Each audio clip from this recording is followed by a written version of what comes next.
کیا حجامہ کرانے کے لیے کوئی دن یا پھر کوئی تاریخ متعین ہے اور اس دن اور تاریخ کے علاوہ کسی اور دن تاریخ کو حجامہ کرائیں گے تو سنت ادا نہیں ہوگی؟ نبی کریم صلی اللہ علیہ وسلم نے حجامہ کروایا ہے اور یہ آپ کی سنت ہے، لیکن یہ سنت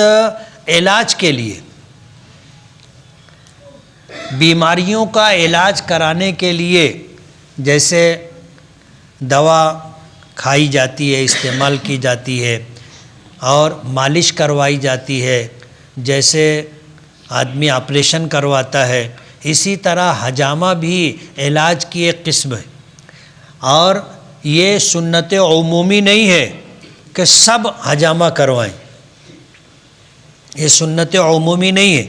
بلکہ یہ سنت ضروری ہے اس معنی کر کے کہ آدمی اگر بیمار ہے تو حجامہ کروائے۔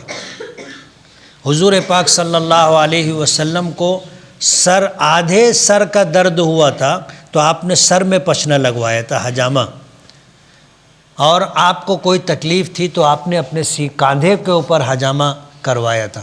تو جو لوگ حجامہ کرنے میں ماہر ہیں،